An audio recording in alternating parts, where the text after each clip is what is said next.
আমন্ত্রণ জানাচ্ছি SATV news আপডেটে। আপনাদের সঙ্গে আছে আমি আশফাকুর রহমান আদনান। চট্টগ্রামের কর্ণফুলী নদীতে বিমান বাহিনীর প্রশিক্ষণ যুদ্ধ বিমান বিধ্বস্তের ঘটনায় এক পাইলট জাওয়াদ মারা গেছেন। দুপুর 12:30টার দিকে পতেঙ্গা বানুজা ইশাখা হাসপাতালে চিকিৎসাধীন অবস্থায় মারা যান তিনি। এই ঘটনায় আহত কো পাইলট চিকিৎসাধীন রয়েছেন। সৌদি আরবের উদ্দেশ্যে প্রথম ফ্লাইটে ঢাকা ছেড়েছেন 419 হজযাত্রী। বিমান বাংলাদেশ এয়ারলাইন্সের একটি ফ্লাইট যাত্রীদের নিয়ে ঢাকা ছেড়ে যায়।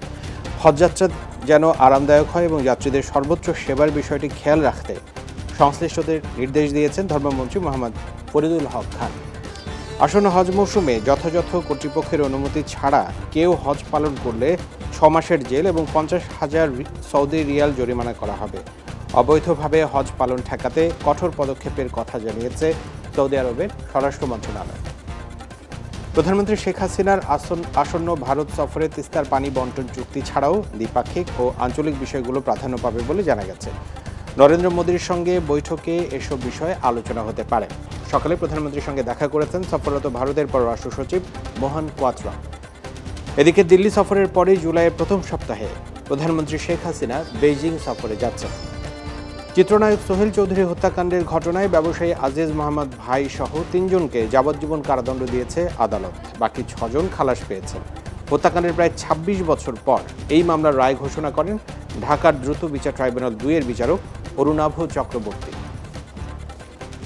শরীয়তপুরের নড়িয়া উপজেলা পরিষদ নির্বাচন পরবর্তী সহিংসতার জেরে দুপক্ষের সংঘর্ষে অন্তত 8 জন আহত হয়েছেন। উপজেলা প্রশাসন নশাসন ইউনিয়নের বর্তমান চেয়ারম্যান দেলোয়ার হোসেনের বাড়ির সামনে এই ঘটনা ঘটে। নড়িয়া উপজেলা নির্বাচনে চেয়ারম্যান পদে পুনরায় বিজয়ী হন একেএম ইসমাইল হক।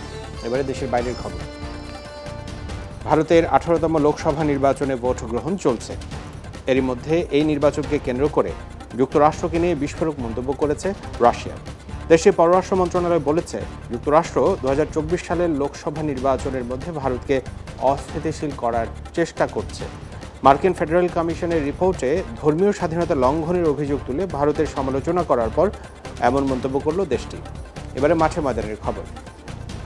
বার্নাবিউতে উয়েফা চ্যাম্পিয়ন্স লিগ সেমিফাইনালের ফিরতি লেগে হোসলুর জোড়া গোলে 2-1 ব্যবধানে জিতেছে রিয়াল মাদ্রিদ। 2 লেগ মিলিয়ে 4-3 গোলের জয় নিয়ে ফাইনালে উঠল কার্লো আনচেলত্তির শিষ্যরা। তবে ম্যাচের যোগ করার সময়ে তখন 13 মিনিটে রিয়ালের জালে বল জড়ান Bayern centre back Matthijs de Ligt. Ball জারে জড়ানোর আগেই লাইন্সম্যান অফসাইডের পতাকা তুললে গোলটি বাতিল হয়ে যায়। এই গোল নিয়ে চলছে নানা বিতর্ক। শেষ করছে নিউজ আপডেট। এসএটিভির সবশেষ সংবাদ জানতে ভিজিট করুন www.sctv.tv। এতক্ষণ সাথে থাকার জন্য ধন্যবাদ। সকলকে।